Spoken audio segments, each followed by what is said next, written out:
portion of their future. Who they see themselves to be, how they think of themselves, how they think of learning. And don't panic, because it's not who they are, but it's who they imagine themselves to be. And George Burns always said, it's all about falling in love with the future. So the truth is that it is a critical time, and young people are really in this enormously important, tremendously powerful, and wonderful, really developmental window of life.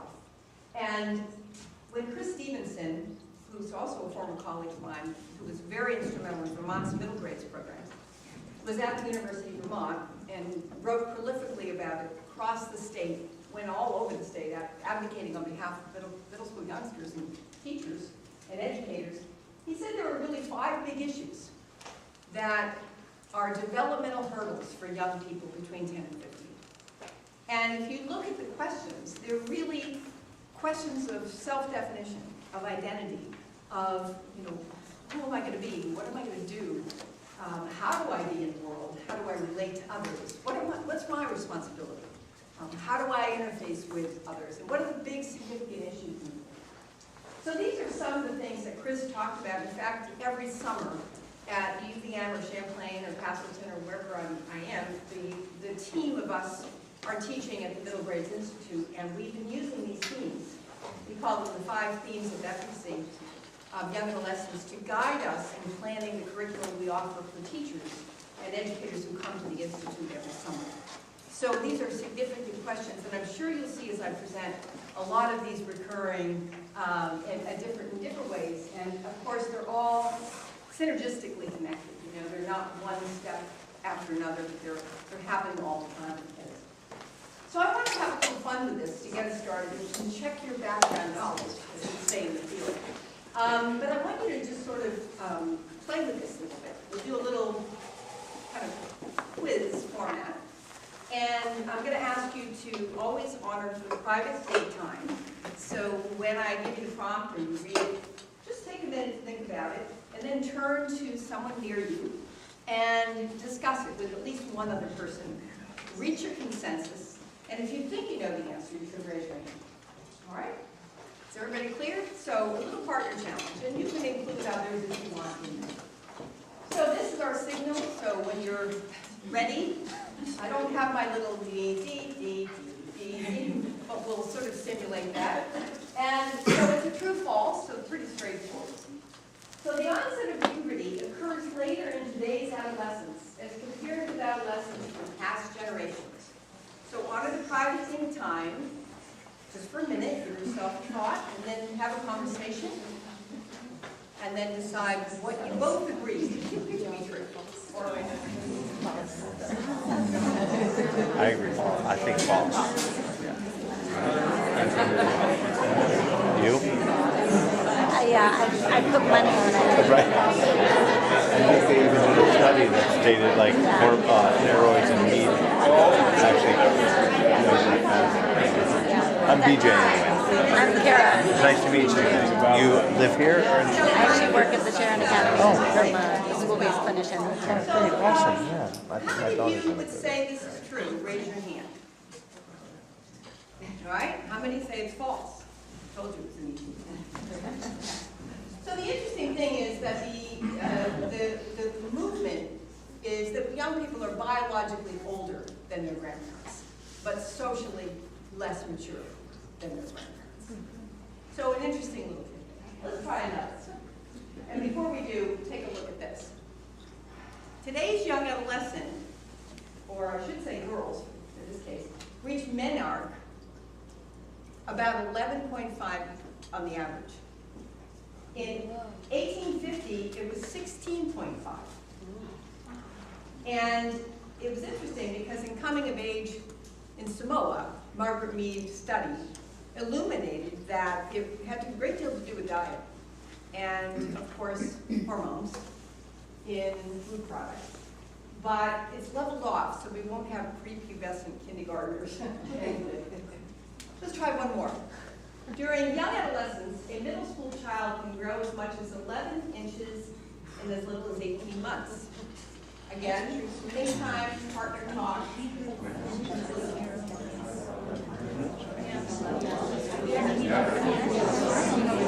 What do you think? Does that sound like a lot? It does sound like a lot, but I think that's false. I mean, you'd think that it would be true. right, but here's the thing. I would also say I have seen kids in a couple months shoot up like 5 inches. Yeah, I'm trying to think of my, so we have friends who have super tall kids, and they grow several inches every year, lots of inches so every year. But I don't know if 11's a lot. but I mean, I guess 11 it could happen. it could happen, and it doesn't say on average. It says it could happen. Okay, yeah, then it's So I true. say Yeah, it could. So, anybody would say true, right? thankfully. Okay. And how many would say false? A few folks have been shining. Okay, good. You're absolutely right.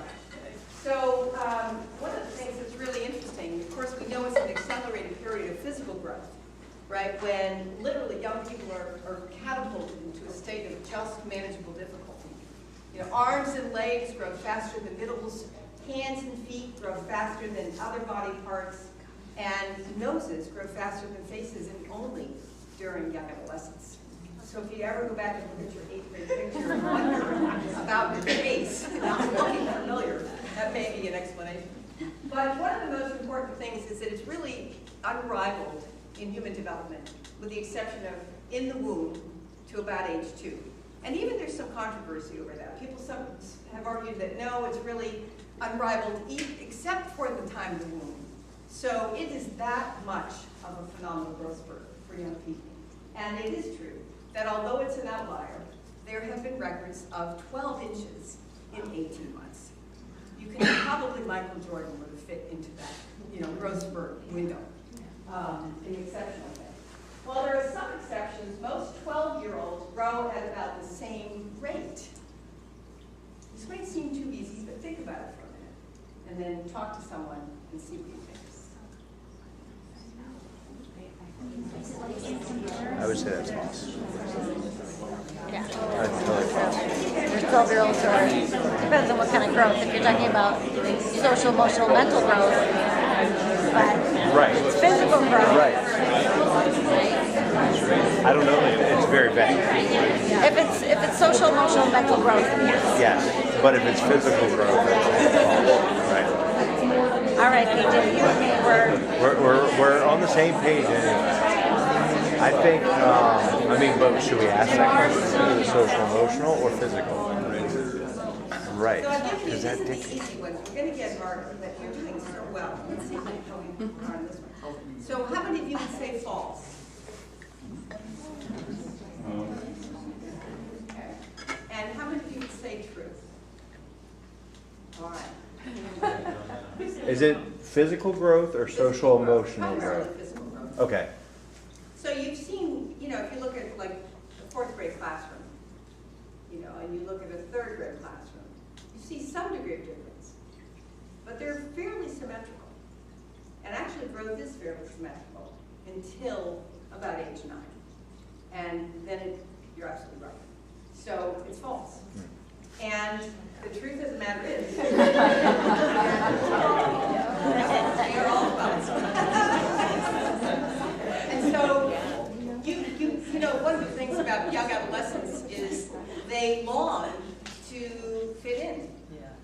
And they want to belong, and they want to conform, and they want to be like others, and they want to feel okay. So this is an awkward time if you just take physical development alone. And the symmetry that I mentioned that is classic up until about that time, there's variation in growth, of course, but when you think about it, 3rd graders are more alike than different. But there is no such thing as an average 12. So let's try one more.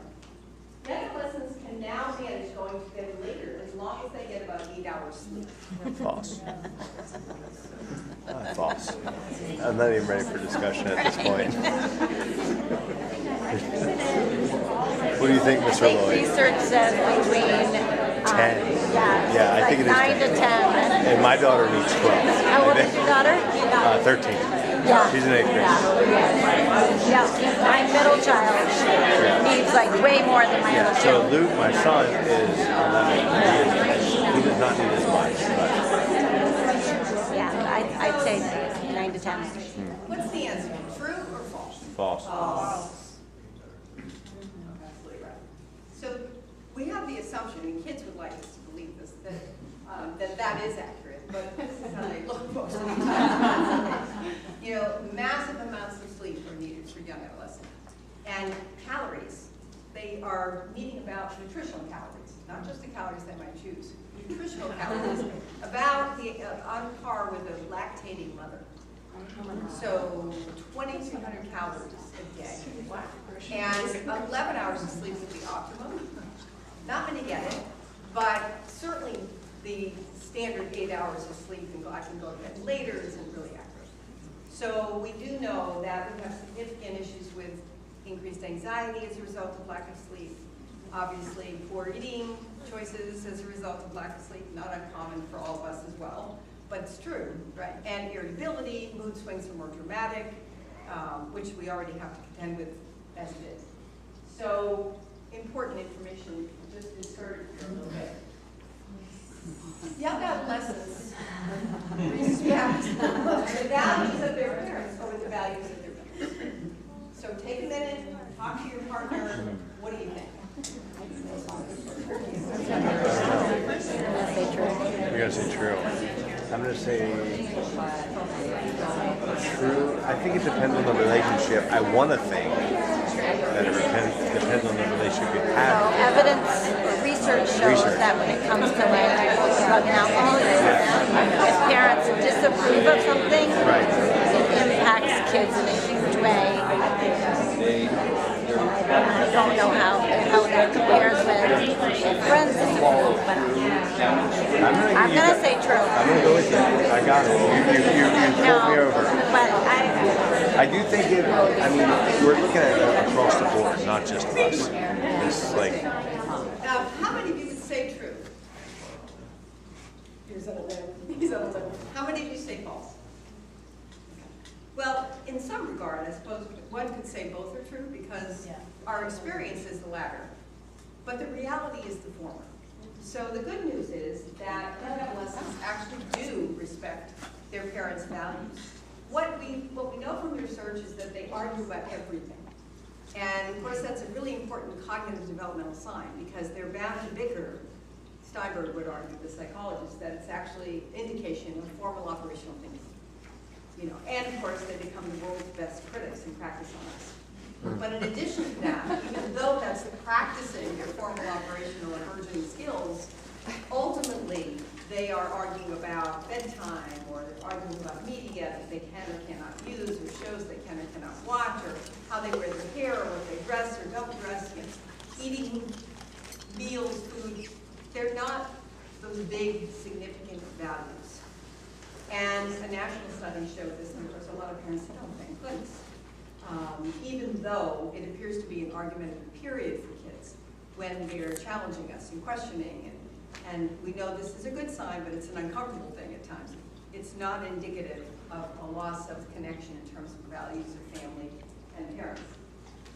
What often throws us off is their need, back to that tremendous need for affiliation with other peers and belonging, that sense of connection with others. And I remember an interesting, vivid memory from one of the schools I worked in, and they were doing a very Sharon Academy kind of event where they had a real powerful activity in the afternoon where all the 7th graders were brought together in the beginning of the last semester. It was unfortunate they couldn't do it in the fall, but they did. And all of the kids were running around, they were getting to know you activities. This would never probably happen here because in Sharon, kids know each other so well, for example, and maybe in many of your schools as well. But in this particular school, there were still some unknown relationships they hadn't fully explored. They didn't have class with a certain group, they didn't know those kids well.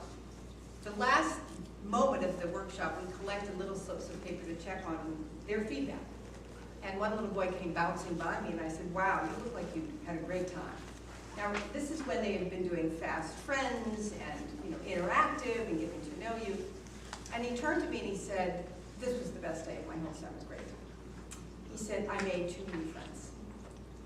And he said, I just wish the teachers could do this in the beginning of the year.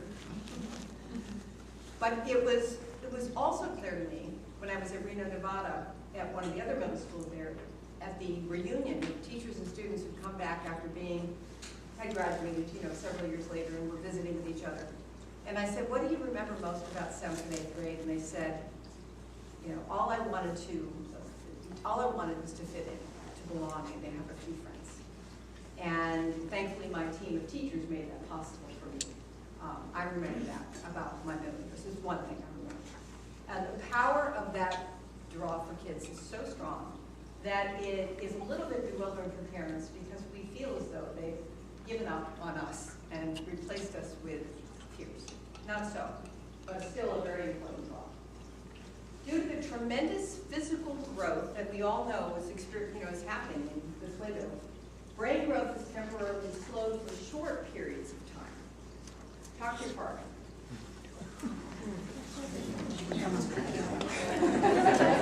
I'm covered in pear juice. Right. We're going to pass for now.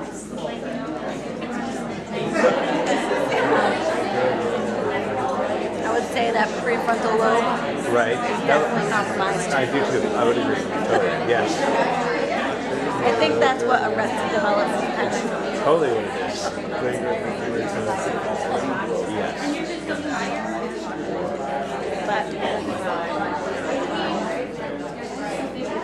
Well, it was totally true. I think it's true. Yeah. I don't think there's. If not, I will be really surprised. Will you eat your hat? I like this. I will take a bite of it, maybe. That statement is true. Raise your hand. How many would say it's false? Raise your hand. We've got almost half and half. I can see that where both sides could come together on this, but it is false. There's really no indication that there are periods of reduced brain growth activity. In fact, it's an enormous time of intellectual and cognitive explosion. That's why we often label them education's intellectual bachelors. They want to play the clarinet until they get one, and then they want to join the band until they do, and they want to try this and that, and drop all three after that. And so, but there's this period of dramatic blossoming and pruning, and I'm not going to spend as much time in the brain as we could just do that because there's so much interesting, really cool information out there on the neuroscience. But one of the things about that is that it is a time when the brain is in an explosive developmental period. But the neural pathways that are developing are also being cleaned up and pruned, allowing for new neural pathways. So it's an explosive time cognitively, and new structures are developing, new wiring is developing. It's phenomenal. So when we think about the fact that one teacher said to me, I wonder, she said, I feel like there's so much happening from the neck down that at times it just feels like not much is happening. I'm talking to them and I'm not getting through. And it is true that they are otherwise engaged. And it is a challenging time for them to stay focused for different reasons as we explore. But they are definitely in a period of brain growth, not brain dirt or slowing period of time. And one of the things that's interesting, there was some early research about 25 years ago where someone did speculate and tried to make a case. It was actually through Brandeis University, so they had a real credible foundation from which they were making that statement, but the claims did not pan out. So rest assured that kids are growing rapidly, just as much intellectually as they are physically. And I mentioned about the emergent formal operational thinking. So concrete thinkers, elementary school kids have to taste it, feel it, experience it, do it to get it. That's their fundamental concrete operational. Interact with the world, everything is concrete. As they mature, they begin to develop that emergent capacity for formal operational thinking. If you're not familiar with that term, John Piaget's old term used decades ago, it's essentially, the simplest way to think of it is, formal operational thinking gives you the capacity to hypothesize, to conjecture, to speculate, to understand to be or not to be, civil disobedience, world independence, algebra, abstractions. About 80%, probably even more than that, probably closer to 85% of 8th graders are still concrete thinkers. So can they do algebra? Sure. But would they do better to do algebra twice? In 8th grade and 9th grade? Absolutely. So formal operational thinking capacities are forthcoming, but they're not there yet. And so for most of our young people, and this, by the way, has nothing to do with intellectual capacity in the sense of IQ in a traditional sense. We're talking more about the hardware and the structure neurologically to allow you to think in those terms. You know, those big and abstract ideas. And so many of my students would look and have a blank slate when I would say, well, what about the welfare of the community? You know, too abstract for them to grapple with that. So a lot of that concrete thinking is still happening with our kids.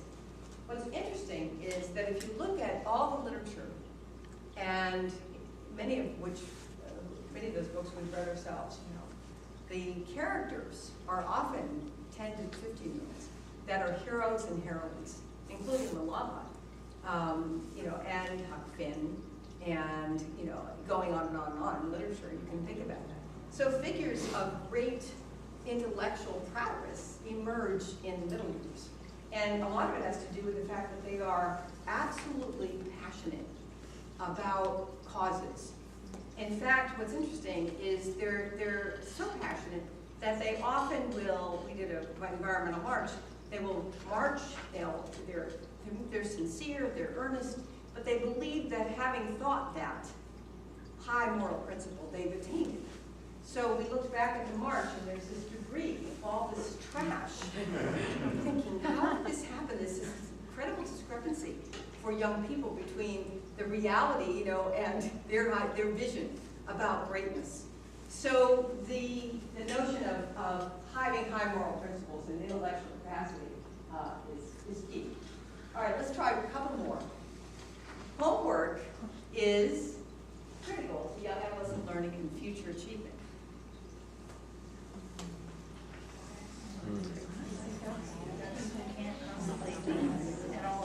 Homework is, I know, the whole idea of homework is to report everyone in school. Right.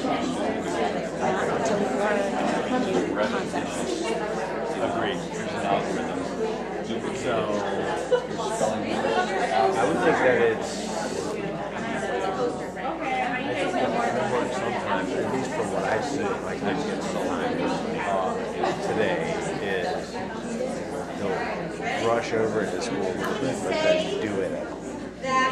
I'm gonna say no. Wow. How many say false?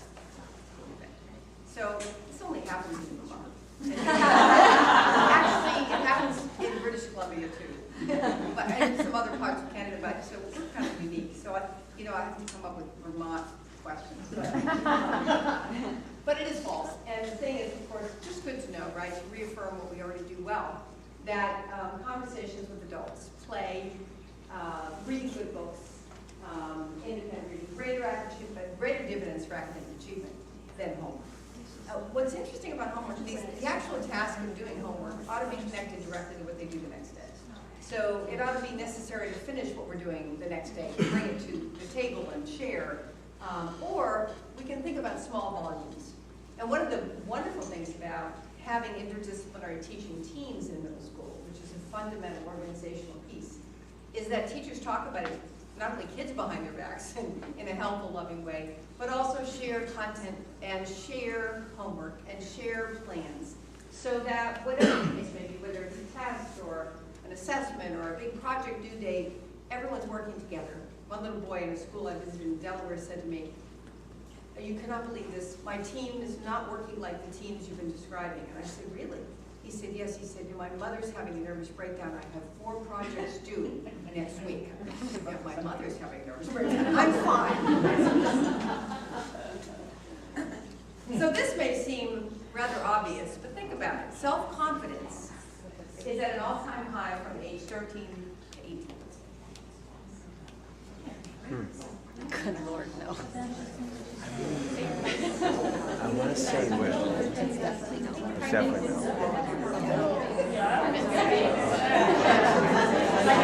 Research shows for girls it peaks at 10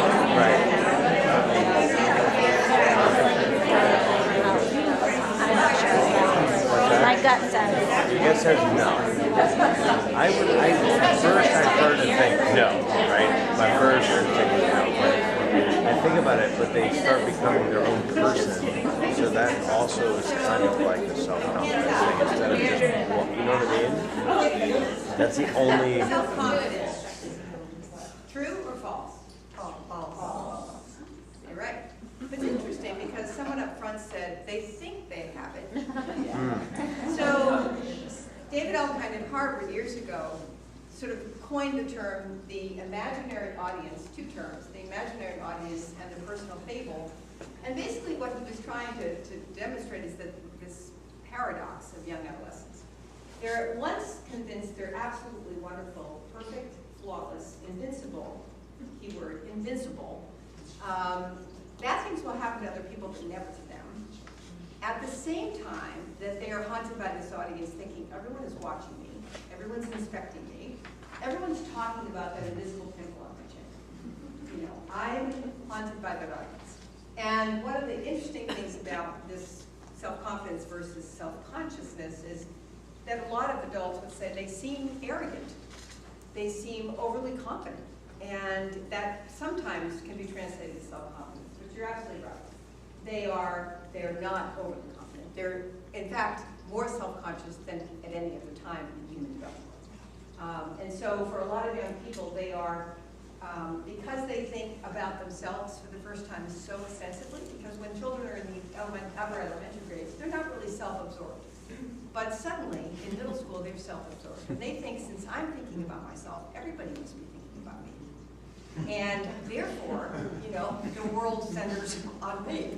But it's also that, you know, spending hours in front of the bathroom mirror, trying to figure out who they are and how they look, that self-consciousness becomes acute.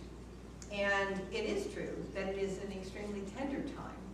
And we'll talk about that more, but it is an extremely tender time because of sense of self, being so underdeveloped and not quite there yet.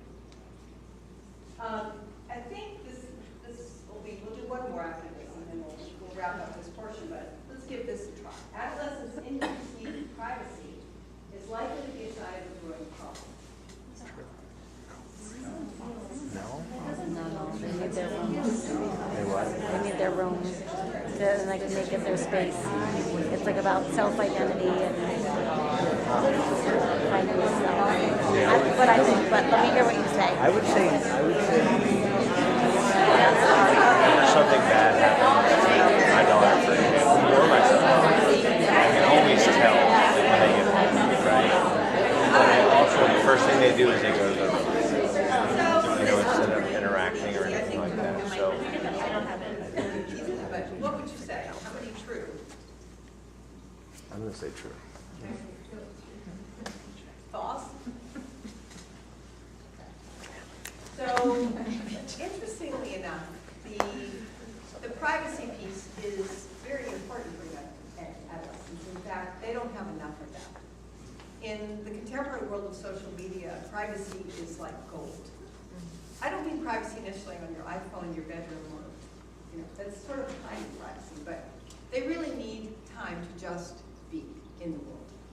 And that may be a rare thing these days without media. But they actually have a tremendous need to de-stress. And social environments are extremely stressful for young adolescents. They are always on guard, back to that imaginary audience. So they are watchful. They are always looking to see if they're going to fit in, they're going to connect, they're going to be with people, will people like me, will they know me, will they care about me? Huge. So for the privacy factor, what they're seeking, kind of naturally, and someone said it's natural they don't want to spend time with us, but it's also natural that they're seeking that interior world. And it's a time for a lot of young people to do that reflection. You know, there's something about the work of Elkind that was, you know, done so long ago, but still so accurate today. He wrote The Hurried Child Syndrome. And he said one of the great tragedies for American young people is that they don't get to just be young people for as long as they need to be. Because just because you're biologically more mature than your grandparents doesn't mean you are mature. The physical growth and the social growth and emotional growth and psychological growth are not aligned. And for a lot of young people, playing out back and and thank God for Vermont, you know, playing out in the woods and hanging out with friends and just making up games. And not organized necessarily, not scheduled, not all formal, but just pure play is the privacy piece too, that a lot of young people don't always have enough of at this stage in development. So let's try the last one. Most young adolescents are able to manage stress well. Not my kids. I have to say false. I mean, but again, these are tricky. If you think of my kid, sometimes my daughter definitely can handle stress more than my son, but I wouldn't say well. I work with the population, so Right. I'm aware they don't. They don't. No. So I'm gonna say false. Yeah. I'm gonna say social media makes it extra stressful. Only a couple. Obviously, we're all on the page of it's false. And you're right, it is. Because young adolescents, maybe not for the reasons you know, there may be different reasons that you're thinking about in terms of why. But one of the most, I think, significant reasons is what we know about the brain and the chemicals in the brain. And so the hormones that are excreted in the brain during young adolescence, which in adults would calm you down, actually create more stress and anxiety for young adolescents. Isn't that strange? So the THP is one of the hormones. And of course, they are in that excitatory, you could say, that's not the correct word, but you know, in a state of an excited intellectually state. So there's something about the cortisol that runs through our blood that is a little bit in excess with young adolescents, just by virtue of being a young adolescent. Don't know when that sort of tapers off, but I think it's in the high school years later on, like 17, 18. So one of the things about the two references, one, you should look at the teenage brain by Frances Jensen. I think, wasn't Frances Jensen here at some point in Sharon as a speaker? Maybe not. She's great. She has a wonderful book called The Teenage Brain. It's dense, I'll warn you, but it has everything you'd ever want to know about the way those hormones create that excited state in the mind and brain of a young adolescent. And she argues that they have a great deal of difficulty falling asleep at night, and you probably are well aware of that. And one of the reasons is not because they don't want to go to sleep, it's just because they want to talk to us, right, at night, actually. Actually, that's the one time that young adolescents want to talk to you, when everything else stops, or you're in a closed vehicle going somewhere. You can learn so much more about your children. But aside from that, on a functional level, it is true that young adolescents are in that state, and the mind, you know, the brain doesn't calm down. Those hormones don't necessarily calm them as early as they did as children. And what's wonderful about childhood is when little ones are tired, they fall asleep standing up. I mean, literally, but not for young adolescents. They're sleep deprived often because they have difficulty falling asleep as they once did. So this sort of collection, if you will, of all of these dynamic changes that are going on in young people between these ages, physical, the social, emotional issues, the sense of self issues, the insecurity, the lack of confidence, the intellectual issues, the cognitive shifts, the moral and ethical changes, which are huge because a lot of young people are beginning to explore, you know, their parents' values. They may be still aligned with their values, but they're still exploring them for the first time. They're asking, is it right? Dr. Stevenson's efficacy, is it right or wrong? You know, is this good or bad? And developing those critical values that will last a lifetime. I don't know about you, but if you go back to your own memories of middle school, this is for me really kind of interesting. I did this recently. I was doing a workshop up in New Jersey, and it happened to be in my old neighborhood where I grew up as a 7th and 8th grade. And I went to Dwight D. Eisenhower Junior High School. So I happened to arrive early enough before dark, and I got in the car, my rental car, and I found this place, you know, back in my old neighborhood. And I just was awash with memories about my days there. I'll share one of them in a minute, but I want you to take a minute with your partner and see if you can conjure up one vivid memory from your 7th and 8th grade years. something that has stayed with you. And it could be a moment, an incident, hopefully in school. We're staying in school if we can. And if you have to stretch it to 6th grade or to 9th grade, that's fine. So just recount one memory. What happened to you, something you remember that bubbles up, and share it.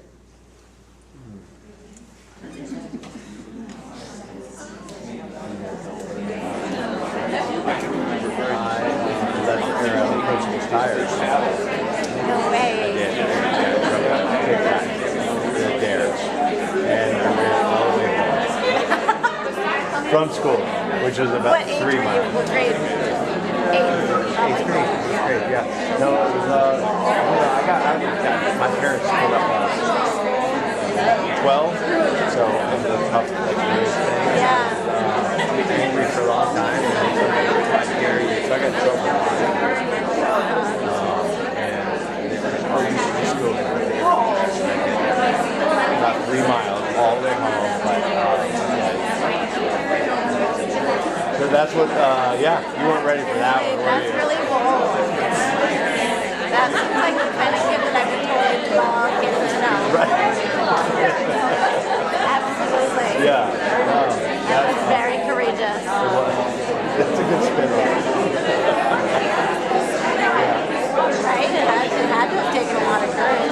Sure did. Yeah, it's a good spin. I haven't thought about it that way. Yeah, it's a good spin. Yeah, but dumb. Still dumb. And I hope neither one of my kids has had to do it. But if they do, It's okay. you're totally prepared I'll to say like it handle was it. concurrent. Yeah, that was very courageous. So you? Like, there was a lot of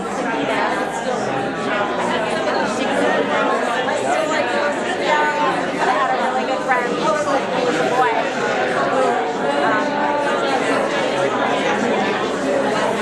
all the days that I had to walk to my mom to work, we walked together. And it was like just this comforting thing that I really needed outside. I walked. You walk right.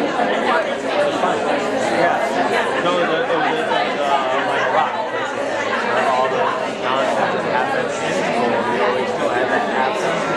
That's perfect. Yeah, I mean, but we ended up dating for a couple of years in high school.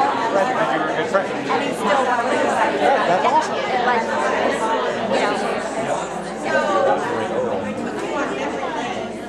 But my friend and colleague, Bishop at the University of Vermont, who's probably one of the most influential people in the state of Vermont's middle grades programming and education and I think influence, says that no workshop is complete when it's dealing with young adolescents unless you go back and you feel, some of those sentiments. How many of your memories were about unforgettable lesson plans or curriculum?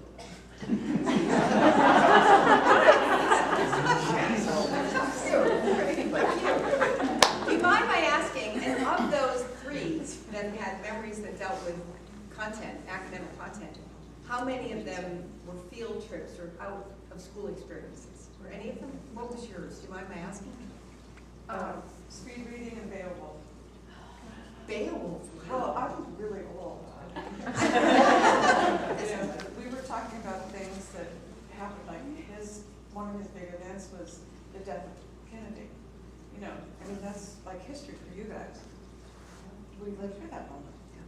So, Yeah. yeah. The Beowulf, I'm impressed though. That's interesting. Well, it was required reading. Oh, no, right. It was new. It was new. That's great.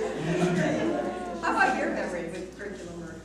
I was horrified by dissecting a frog in 7th grade science class. I've heard that one quite a bit. Field trips are common, something really unusual like that, and the Beowulf, and then dissecting, that's always on the top of the list. But there was one more. She's a science teacher now. See, influential. Well, we happened to be talking about a field trip to Ottawa that we took from Northern Vermont Wow. earlier today. So So that that was was top of my mind anyway. Right. That was a big deal. Yeah. So, one of my memories, back to Dwight D. Eisenhower Junior High School, so here I am sitting in the parking lot of the school, it's dusk, in the early fall, and a wave of things came back. But one of the memories was that in 7th grade social studies, and we talk about a traditional place, I cannot say enough not good about Dwight. But there I was. I mean, it was supposed to be a prestigious place, right? But no one had a workshop on young adolescent development in that school that I experienced. I'm sure there were good people, but they just didn't know. So in 7th grade social studies, Mr. Conklin would do these quizzes, like verbal quizzes at the end of the lessons and at the end of the week. And I was actually a good student, so I always participated because I liked doing that. So but here I was, this is one of those brain blips that I'll talk about. So here I was, a young adolescent, 7th grader, and he said, who invented the light bulb? And I thought, oh, this is so easy, I raised my hand and I said, I have no idea why. Thomas Jefferson. I think being a young adolescent sometimes is like being pregnant. There is such thing as first trimester amnesia. But anyway, there I was. And the critical moment was not so much that, although I was embarrassed. But in that class were the most popular 7th grade kids, Ted Beasley, Betsy Skinner, and I was not popular. I danced for the Garden State Ballet Company. I had no social life whatsoever. I was very seriously involved in dancing. So I had this life that I whisked off to, when I came back into school. But I just wanted to be liked, and I was mortified. So I left that class. The thing that really got me was Mr. Conklin. He was laughing too. They thought that was funny. Ted Beasley led the laughter, it was just humiliating. So I told the story once, and a teacher came over to me and she said, I'm with you. She said, I was the opposite. I didn't raise my hand ever. And my father coached me, you've got to get involved. You've got to ask questions when you don't understand. So she said, one day, also being an outcast, I raised my hand and said, Mr. Green, I can't circumcise my circle. And she said, we were doing conferences, and she said, oh my God. She said, I realized what I'd said, and the entire class was laughing at me. I was under the table, but I just didn't want to go back, ever, again. And, those memories are profound. Because for me, as a young person who thought of herself as, okay, I can do school well, I was so devastated and embarrassed, it stayed with me for a long time. I felt this residual kind of insecurity about doing things intellectually for quite some time. It's a similar phenomenon in the old days when thankfully we don't, but we had cheerleading tryouts in middle school. And, girls would go and do this cheerleading tryout thing, and some would get cut from middle school cheerleading, even though they wanted to cheer for their school, because of whatever, they had 11 uniforms. And all I know is that when you're cut from cheerleading in 7th and 8th grade, or any athletic activity particularly, for which not all young adolescents are as graceful as they were in 4th grade, you are more likely to not try out again. There's something so fragile and so magical about that, that you get so enthusiastic about it and you come out to do this and then you don't make it. So obviously you can tell I'm not a fan of those tryouts or any of those sorts of things. But what we know that the memories we have, and that's where Johns Hopkins research is so critical, those pathways that young adolescents are developing, neural pathways, they're not just about intellectual development, they're about sense of self. About my capacity to live in the world and to stand on my own 2 feet and to be able to function well. And it is a fragile window, and it is one that has potential, both positive, thankfully, and also perhaps not so positive, to really stay with young people for quite some time. I know adults who still have residual insecurities as adults when they graduate from college as a result of some of the experiences they had in middle school. Now, there's no harm in Beowulf, right? No, just reading it was just so involved at the time. I was like, I wanted to do everything else but sit there in that class. So torture. Yours was not a good memory, though, right? Well, no, I ended up liking the story. At but the end. to get through it Was torture, yeah. So, but identity development is certainly at the crux of, you'll help me with time, certainly at the crux of one of the major issues for young adolescents. And I think we all recognize that. It's not rocket science there. I did want to talk, though, about what we understand about middle grade education, because I mean, I could go on with young adolescents, and we will, and I want to allow Q&A, so you'll have some other questions that resonate with you and that maybe you have come to sort of pursue. But, you know, I've sort of marinated in middle school for so long, and I feel like I should share a few things. And so I would tell you that what's interesting, going back to Standing Hall, was that we use the term in Vermont personalized learning, you know, personalization. And the real movement of personalization began in the 1930s, really, with John Dewey and others, who were very concerned about the whole child and about school not being the torture of Beowulf on a steady basis, but for somehow children to be able to come to school and fall in love with learning. And Andrew said it beautifully. We walked in the door and I introduced my good friend who's here, came up for a music concert to perform. She was performing here, and she used to work in a school like Sharon Academy. And she said, wow, this is, already I can tell this is an amazing place. And I said, how can you tell? She said, because he's so happy. It must be a happy place. And I said, you know, it's interesting, isn't that true? I mean, that when a place exudes the sense of happiness, that we're in love with doing this, that we're delighted by it, that we're enamored with all of you coming here, that is a key. But personalization started really way back when, and there was a brilliant book called The Homeroom of the Junior High School. There was also a book called The Junior High School Teacher as a Homeroom Helper. And the advent of personalization really was connected with community.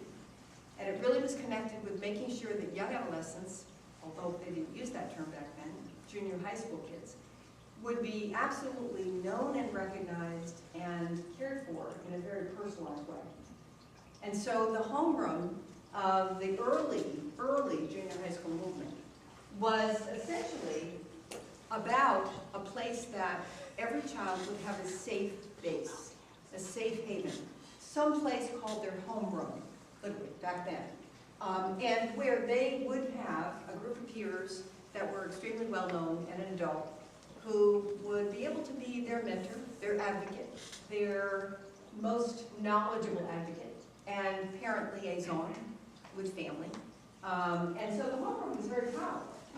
And in the middle school movement, we have understood, flashing back to the present again, that psychological safety is enormous for this age group, especially for today's young adolescents, because they, and I'm not trying to be nostalgic here, but it is more challenging than the world I think many of us remember growing up as young people. And one of the things about this is a new study that says that belonging, uncertainty, is one of the leading roadblocks to academic achievement. That actually, of course, because of stress and cortisol levels, which interfere with learning, when children feel uncertain about their place and they feel they do not belong somehow to a group and feel that connection, that is when it interferes with learning. And we know it happens for all of us. If you're nervous or upset, you know, your mental capacities are diminished significantly when you're stressed. So other than the fear and flight, quick first, racing away, you are basically encumbered by that.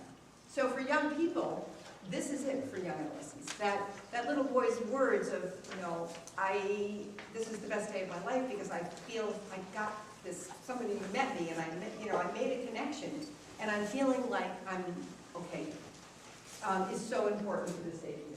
And it's not that it's not always important for all human beings throughout our lifetime, and we all need that.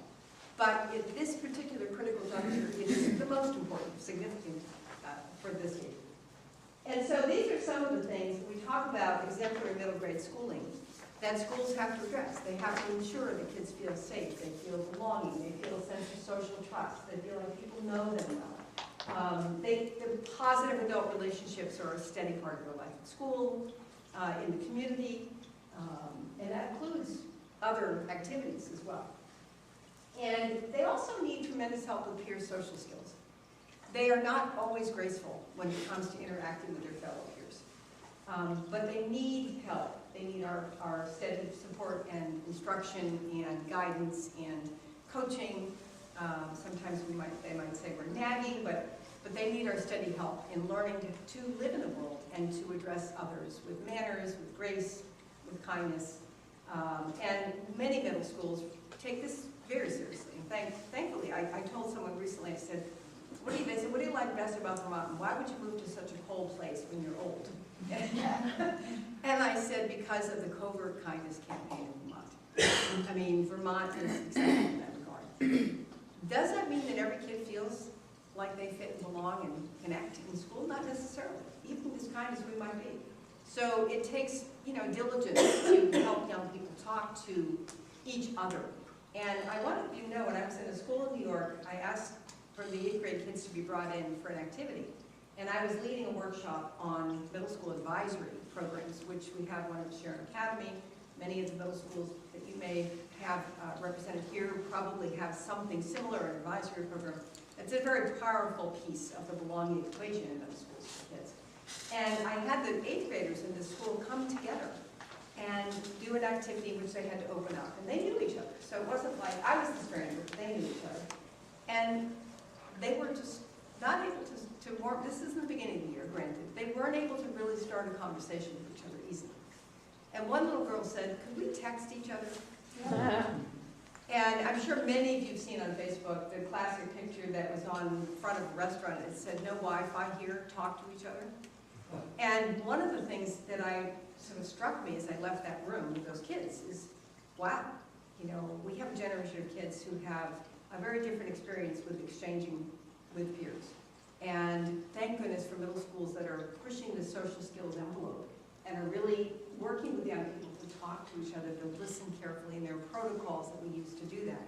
So this is a huge part. And I would also say norms and routines. Kids at this stage need consistency, they need structure, they need some help in organization.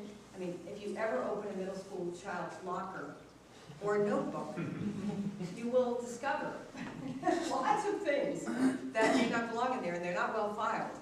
And that has a great deal to do with the underdeveloped, as we call it, or developing executive brain. It's part of the brain. Because the executive brain, those frontal lobes in the brain that allow you to organize, that allow you to plan ahead, that allow you to think before you act, those are underdeveloped.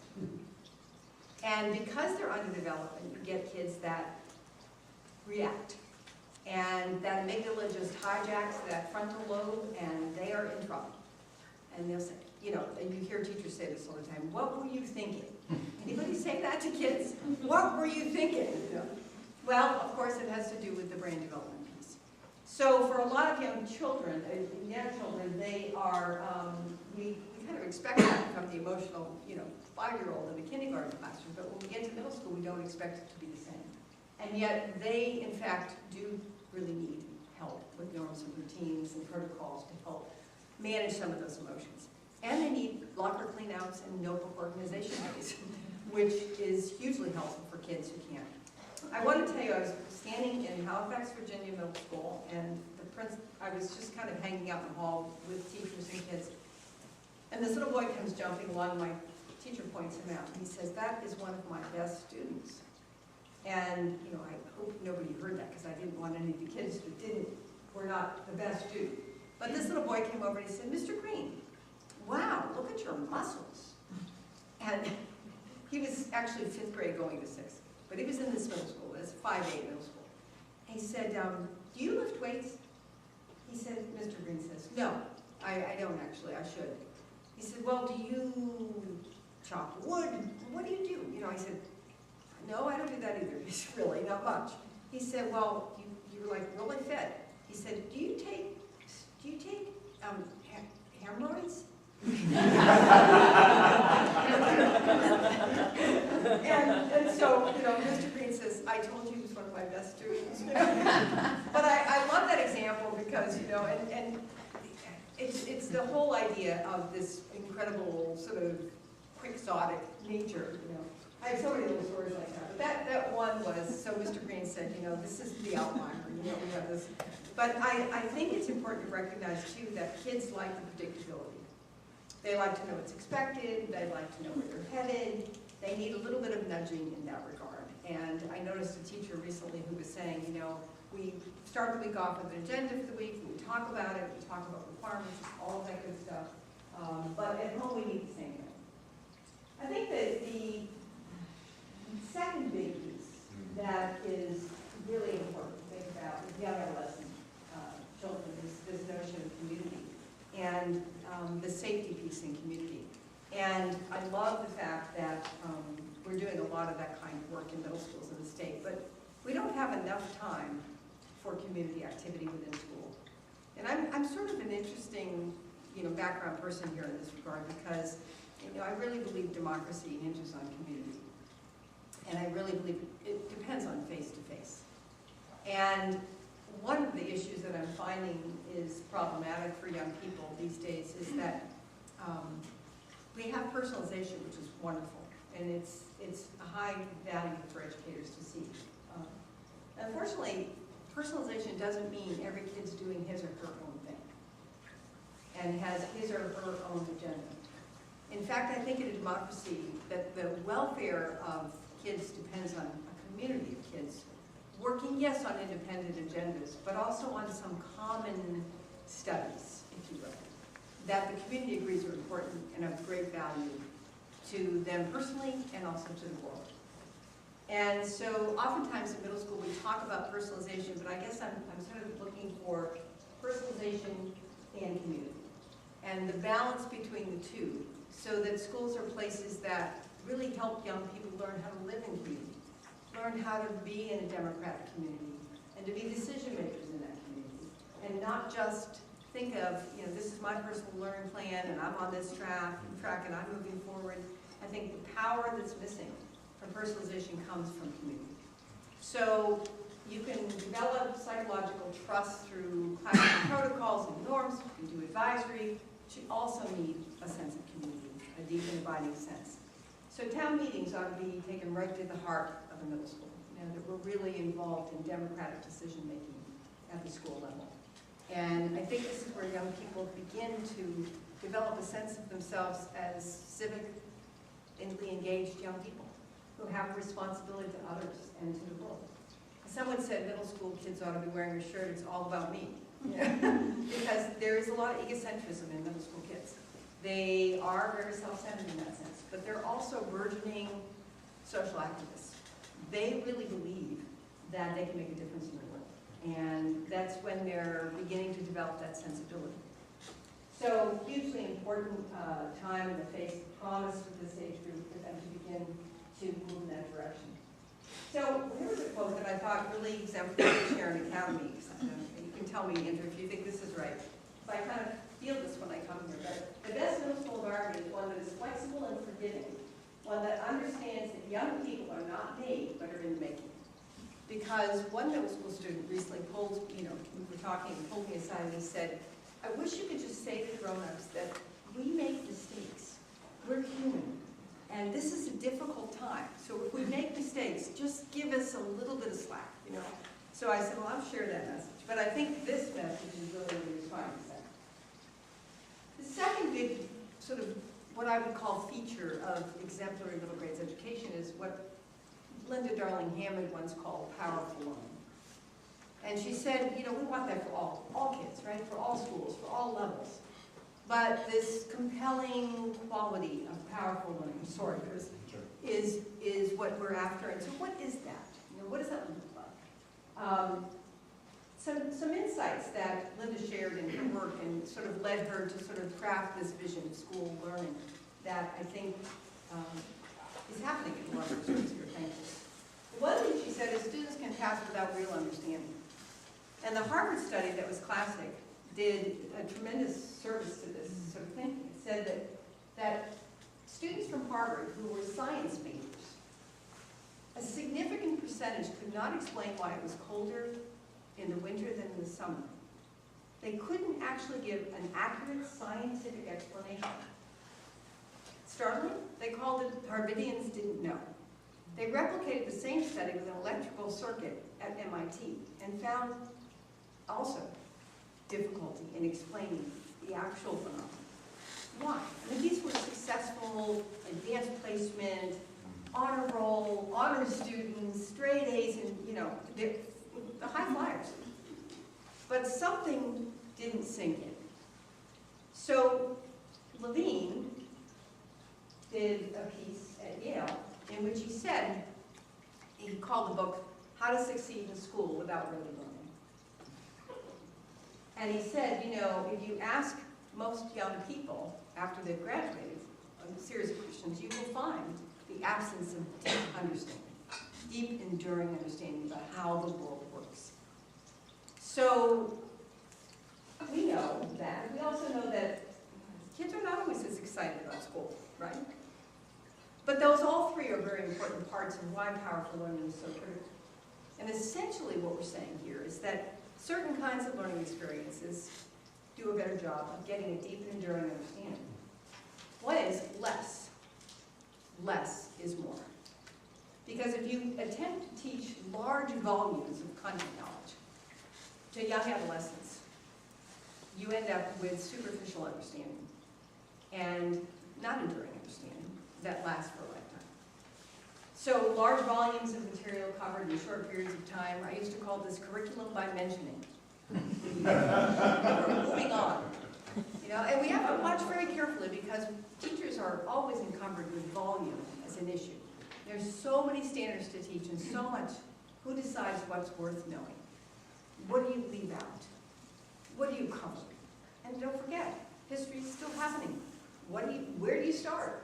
Where do you stop? You know, I'm teaching history backwards from now on, you know. But the fact is that when we talk about powerful learning, we are talking about certain elements. One is a tremendous amount of student voice and choice. And that's where the personalization piece is really an asset to Vermont students, because they are engaged in making significant choices about what they learn, how they present what they learn. Huge. The other piece is real and relevant.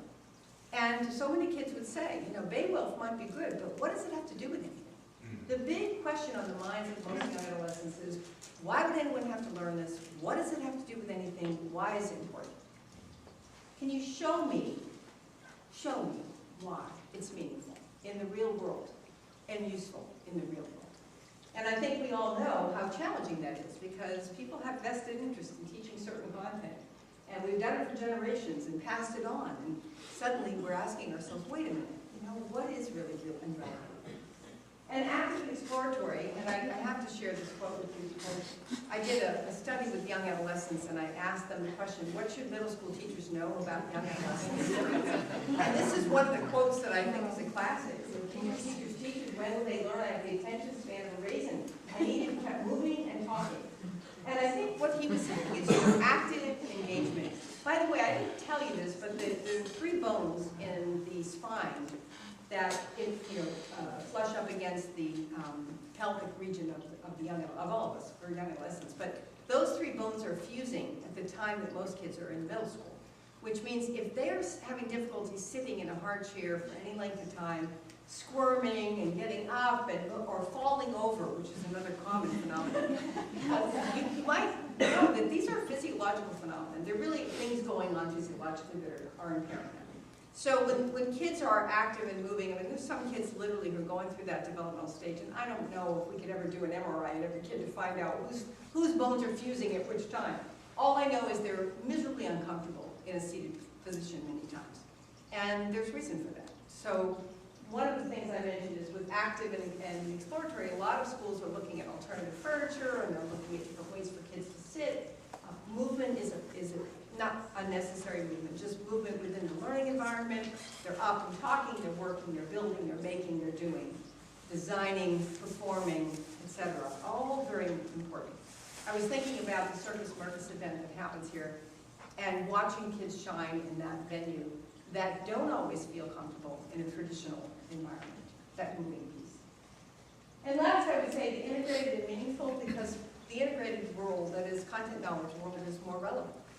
You know, and if you think about it, if you go out into the natural world, you know, you don't study flowers first, and then you don't go over here and study, you know, I don't know, I can't think of anything right now, but trees. You don't go from category to category. It's sort of like for middle school kids that they basically have been given in the content world traditional, the usual way. They've been given pieces of the puzzle, but they're never given the whole picture. So they get a little bit of math, and they get a little bit of science, and they get a little bit of social studies, and they get a little bit of language arts, and they get a little, all the various disciplines of knowledge. And then they have this aha moment, it all connects. And so obviously the interdisciplinary approach that's here, and I'm sure others of you are involved in that, is a powerful part of the powerful learning piece. Because a fragmented puzzle is much less memorable and has less enduring value because I can't put it all together. And it's interesting because medical schools have now gone to an interdisciplinary approach where they come with the interdisciplinary whole patient whose illness has to be described, and they have to draw upon a wide array of knowledge to solve the problem.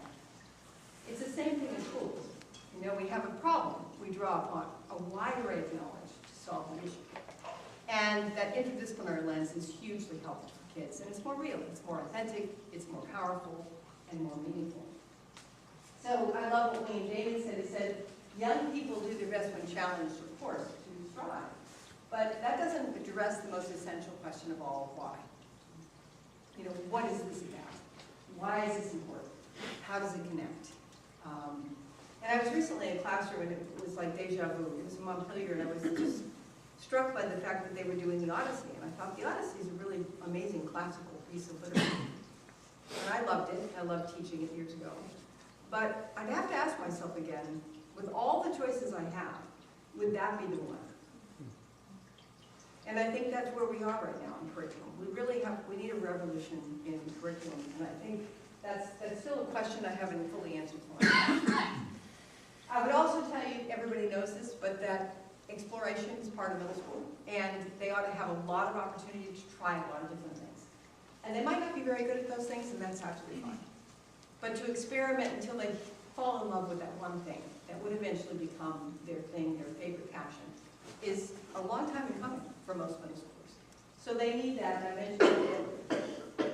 Well, I want to allow some time for questions, so I'm going to wrap up. But I just want to say a couple of things I've sort of hinted at.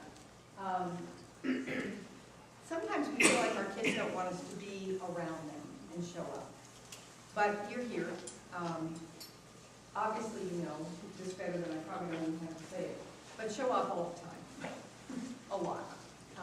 With kids, I think that's a given. But for sometimes, kids will say, well, Mom, you can drop that off at the front door, don't come in. You get that, So that's what I mean by that. Obviously, the food and sleep I mentioned already, and preserving the world of childhood, that notion of play. It's okay to have unstructured time, good unstructured time, playtime. And I think that letting kids just be children a little bit longer, preserving that just a little bit longer is a healthy thing. And listening. They want so much for us to listen. When you have your son's wet towel on the floor and the dog hasn't been walked and all those lists of things, those haven't happened. The first instinct is correct, and we do, we have to do that. But I've learned that listening is probably the greatest tool we can possibly have during middle school. And that means finding that closed vehicle and hiding out with kids, or late at night when you're exhausted and it's the only time they want to talk about life. Just being really powerful moments. And negotiation, because they want to negotiate. The decision making about how we live in our family and how we do things. Beginning that exchange and the negotiation and making it a win-win as often as you possibly can. And there's a book called The Glow Kids, G-L-O Kids. One I would recommend on the reading list, but also a very powerful book to sort of understand that technology is having a role in the social and emotional health of our kids. I'm just learning about this. It's still, all of us are on the learning curve with that. It's huge because it's happening. I mean, technology is with us, and it's, like you said, it's wonderful. We love it. We use it. We need it. But we also have to be very cautious about its role in the lives of young adolescents. So I want to thank you all again for coming, and I want to allow some time for Q&A before we wrap up. So the floor is yours. Okay.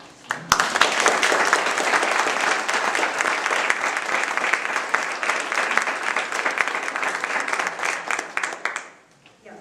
Do you have the author for that book that you the book is? The Glow Kids. I do. I wrote it down for you. But thank you for asking. But if not, I can email you. I just got it. Well, I'm looking, you can always address another question. Yes, that's it. Yep. Yeah, his name is hard to say, or pronounce, but it's in Greek. It's right, just at the end, yeah. What do you think of the movie Eighth Grade? That's just what I was going to say. It's so funny. How many of you seen the documentary Eighth Grade? It was in Montpelier, I don't remember, in the summer maybe, I think I saw it. Yeah. Really powerful. In fact, I was going to show a clip of the trailer to you tonight, but I thought, well, some people haven't seen it, but it's, I thought when I first watched it, I was just saying, I don't know if it was you, Chris, I talked to, or maybe we talked earlier. I was struck by the technology piece. It really, did you feel that, Andrew? It really hit me. I think that's certainly in that film, it comes out very strongly. Yeah. Very strongly. And I thought, you know, I'm getting out of touch. I mean, I'm in schools, but it really, I think it was really very real and very well done. Well, it definitely, I think for us, we work hard to, we have a phone box upstairs that it's like, you know, there's no phones during the day. And for kids, it's amazing that at that moment where it's finally allowed again, but, and for a lot of them, right back into it. And for others, less so, but I think that that's where that belonging piece fits in, is that idea of they're afraid of what have they missed? Not just because everyone in the building doesn't have a phone, but like someone else in my world of internet connections is doing something, and I need to find out. I need to know about it. And they've posted a picture of themselves with cat ears that I must push a button. It's funny because it's such a drama age too, you know, and kids used to run into my advisory group in the morning, and there would be 3 girls, and they'd be like, you can't believe this, what happened? And I'd have a requirement that I just had a few minutes I had to do for, you know, something. And I would say, listen guys, let's just meet in about 5 minutes. And literally, I would finish what I was doing, I would go over and give them my full undivided attention, and they're like, what? It was like that fast. And sometimes it would just resolve like in a heartbeat.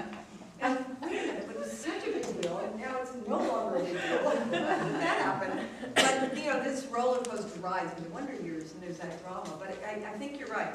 One thing I've noticed, and there's a burgeoning new study that's measuring blood pressure and phone, and they're looking to see how much stress is actually produced by cell phones. And this is just to see if having your phone turned off reduces your blood pressure. That's it, in a nutshell. And there's indication to say that it does. That if you don't have technology access for a period of time, you're calmer than when you have it. And I think that's true of us too. I mean, it just happens that kids are more vulnerable, more susceptible, more likely to be affected. Yeah. So glow kids, and I always say it wrong, which is why I write it down. I think it was Cardarcus? Yeah. Have you seen, there's a commercial for Domino's pizza, and it's a delivery thing, and you can hit a bell, or I don't know how it works, but it calls all the family, and the mother is a math teacher, and she's writing up on the board to a group of students, and the bell goes off, and so she wants to go get Domino's. So she says, don't worry about this stuff, you're not going to use it anyway. I love that. I love that. It's just that, it's a stupid commercial, trust me. No, but yeah, with the idea. Concept of Right. Graduate. Yeah. And truly, they're not going to use that, you know, unless they become scientists or math. Yeah, that's one of the issues that I'm invested in really working on over the next decade. 'Cause that's still unsolved, the unsolved curriculum puzzle. I'm just curious, I had a hard time trying to pinpoint one memory in my middle school years. And I'm wondering if it's because I went to a school that was K through 8. And so for me, it was like a whole memory of K through 8. And now I have my own children who are, 13 and 15, and I have to give them the choice middle school. Right. So are we planting, a lot of pressure on these middle school adolescents to say, in your experience, have you seen a difference in? That's a good question. I mean, that's a many layered question. But Right. it's really, no, it's got a lot of really good questions within it, so I'm glad you raised it. So for one thing, probably the majority of, across North America, the majority of schools that house young adolescents, believe it or not, are roughly 7 through 8, 6 through 8. That's the majority. The research would suggest that you can have an exemplary program for middle years youngsters in a K-8, in a K-12.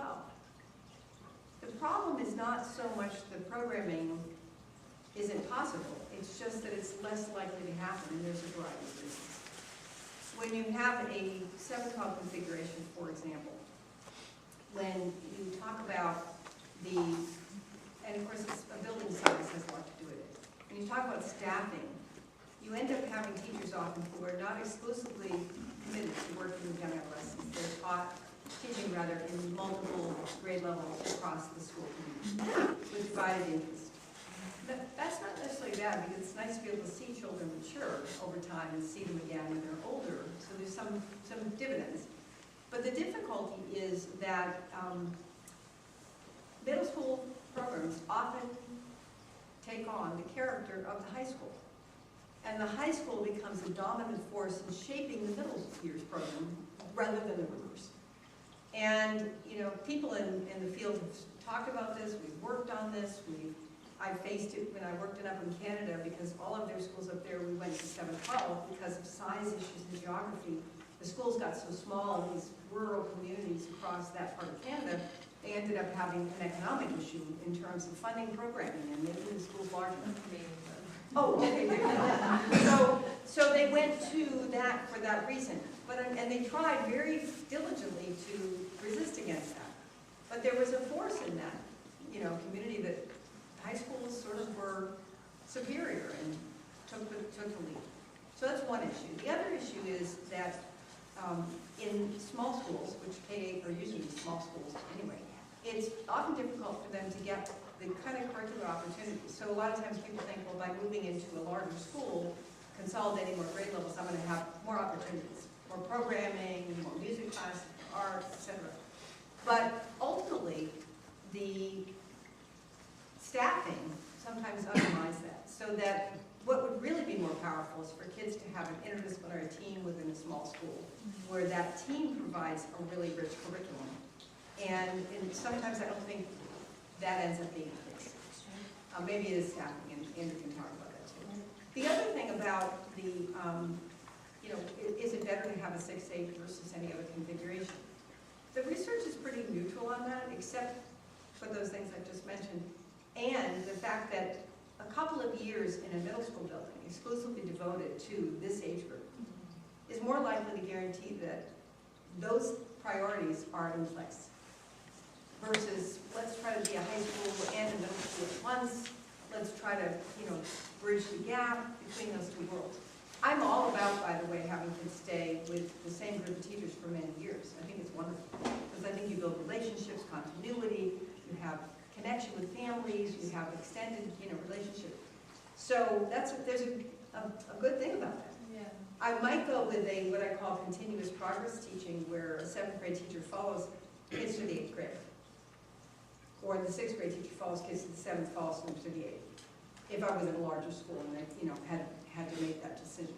That continuity of care would be wonderful. So I don't know if that answers, but there's no substantial research to say you cannot have a school, a good school in either one of those settings. But there have been problems. So with the larger collection. Just tack on to what you're talking about, Nancy. Right now, a lot of the schools, even in this area, are struggling with consolidation of middle schools.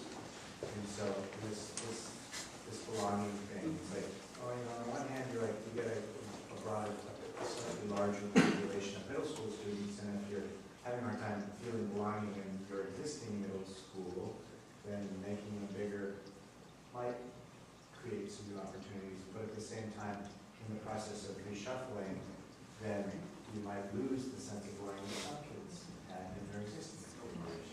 So what can you speak to that? Yeah, that's almost a school by school, district by district, and supervisory union, but you know, it's kind of unique to the size, the numbers, the relationships, etc.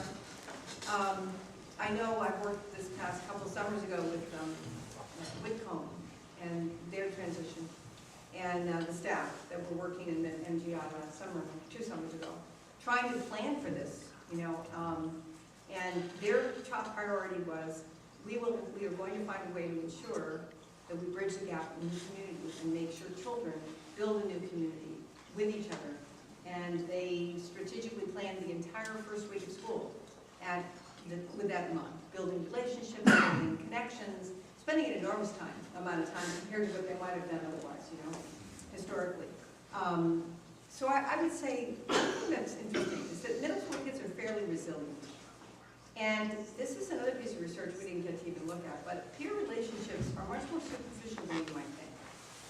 Disappointingly so. You know, they're best friends today and enemies tomorrow. I mean, this happens in middle school. And so sometimes we put our adult lens on peer relationships in middle school, but they can make friends with new people given support and help and opportunity to do so. They might need help to do that, and they will need our help. But I think sometimes we think that those old relationships, you know, if we sever them, that somehow we've done something harmful. Not necessarily.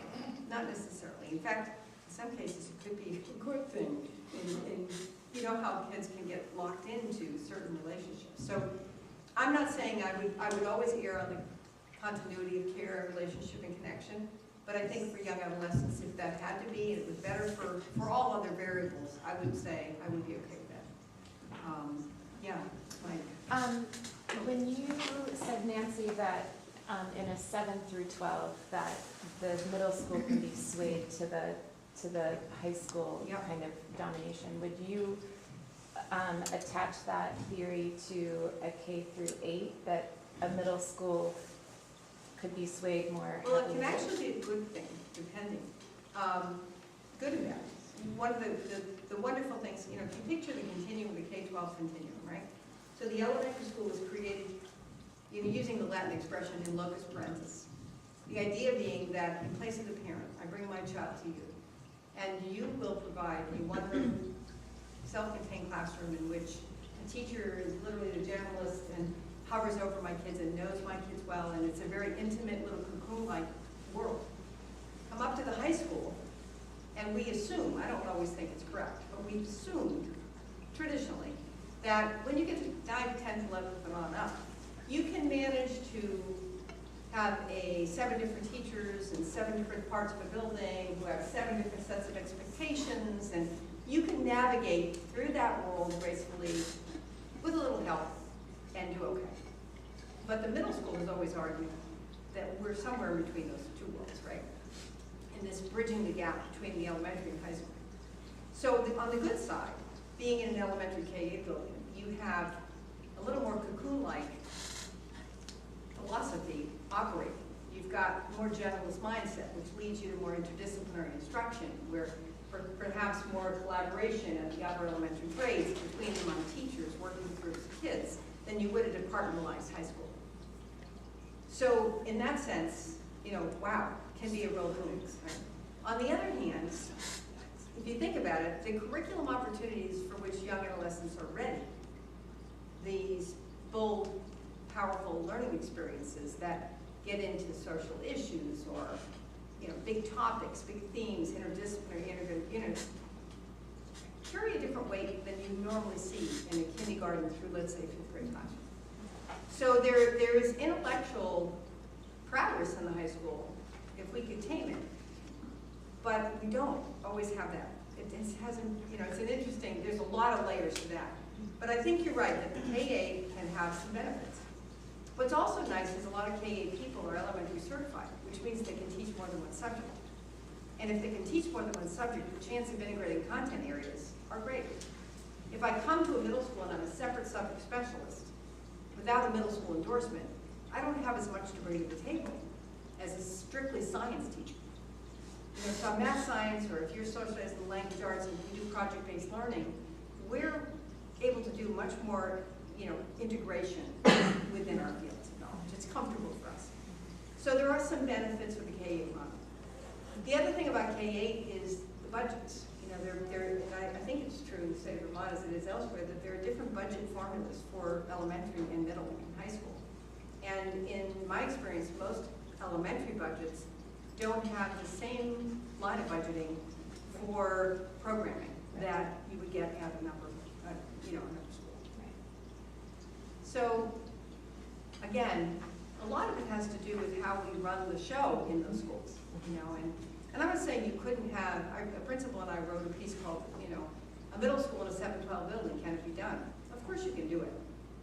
Anything's possible. But it takes a lot of really digging and looking at, and it takes educating the high school staff. Because they have to understand young adolescents and have to understand the programming. Because a lot of those high school people in Upper Canada in the 712 buildings would say to the middle school people, what are you doing down there? Are you guys like playing all day long? It's noisy, there's messiness, kids are doing outdoor activities. Are you ever gonna get serious and do Beowulf? So, that's the mindset of the high school people sometimes. I'm not saying here, but I'm saying that's classic. And those people are saying, but wait, you understand, this is intellectually right for young adolescents. We're not playing. It's actually, this is really powerful learning. So people carry a lot of, it's the university professors of the elementary teacher education programs used to carry boxes of manipulatives that said, I believe in Jean Piaget. And the high school people would leave with, briefcases with lectures on the history and structure of the English language. And these two worlds, So, but excellent question. Have you spent any time in a self-directed learning center or a school with that philosophy? Because I feel like... Could you say that last word? Have you spent any time in a self-directed learning center or a school that runs on that philosophy? I feel like everything you're saying aligns so well with middle schoolers, and it would alleviate so many of the issues. I'm just curious of your experience with that. Well, it kind of goes back to what I was saying earlier in the equation with the balance, I guess, between personalization and democracy and community. So self-directed can be a wonderful dividend for kids, right? It's sort of like the PLP pathways, personalized learning, choosing your passion project, working on individualized learning plans. At the same time, it can also become, everybody doing their own thing. So the balance would have to be in place for it to be a personalized and democratic. Let me give you a concrete example. So one of the schools I worked in extensively, every fall, the middle school kids would come in with personal questions and concerns they have about themselves and the world. They would write those all down. They spend at least several weeks getting to know each other, building community, learning the protocols and norms of how we live in community, developing the agreements for the community, the classroom agreements. And eventually, with those questions and concerns at the forefront, they would get into small groups. And they would look for the common questions and concerns that everyone in the group had, that were similar. And they would take those, literally, like hundreds of questions, but they would take those questions, and from those common questions and concerns, they would craft units of study. Within those units of study, there could be detours. So an individual kid in a unit of study is, on, what does it mean to be a human being? Could take a detour and do a project that he or she was interested in that was tangential, but kind of within the theme, but sort of their own little personal thing. At the same time, the larger community curriculum was shared. So we were all working on pieces of that as a community and informing each other in that endeavor. And I think what happens sometimes with self-directed is people don't bring it back to the whole community. It doesn't feed the community's welfare. It feeds my welfare, but not the community's welfare. So ultimately, that's the balance that I'm after. So yes, self-directed can be great, but in balance with feeding the community's welfare, so that we all learn from what you've gone off and studied. And how does it connect to our larger questions that we all care about? So I was in one school, we did the questions, and one kid said, my question just doesn't fit in anywhere. And I said, well, what was your question? He said, well, why does the bus driver drive away when you're running after the bus? And I said, yes, it does, because people have questions about why are people not nice to each other. He said, oh, yeah, okay. So ultimately, we have to work with kids to bring them in. But I don't know if that answers your question. No, I love that. That's great. Thank you. Yeah. What's your feeling on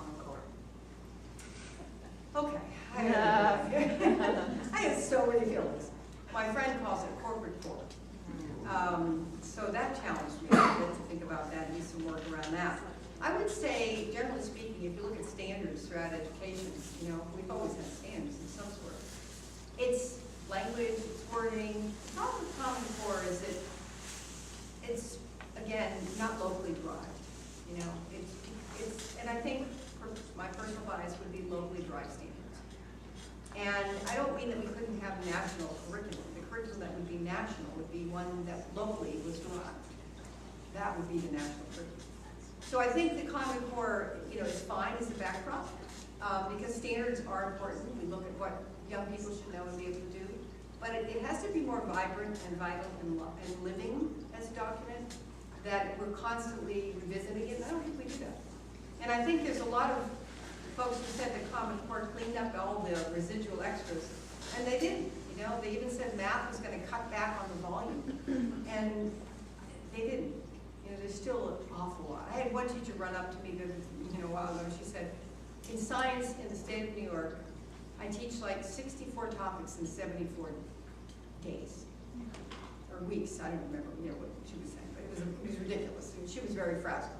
And I thought, can you imagine the kids taking away that? So I think Common Core tried to cut back, supposedly, and pare things down, but I don't think we did nearly enough. I think we have too much content to teach. And so I think, at some point we're going to stack up all those, curriculum standards, and we think, wait a minute, what really is worth doing? And that's where I think local communities have to ask, what are the questions and problems and concerns we have about our living world and ourselves, living in that world, in our community? And then how do we use knowledge to solve those problems? Because those transferable skills that thankfully Vermont has, those are the skills for a lifetime. Speaking, listening, read, those classic. So that isn't my full answer to that question, but I think everybody can hear all right. Wear people out. So I suppose we should wrap up. I think, yeah, so if you have more questions for Nancy, I'm sure she'll stick around for a bit. Also, if you'd like to know more about how we're doing some of the things that she talked about here, either for your own school or because you're a student or any of those things, if you're a parent, you're curious, you can talk to me, we can go on a tour, we can talk around, talk about how this works here, because obviously we want you to think about the application of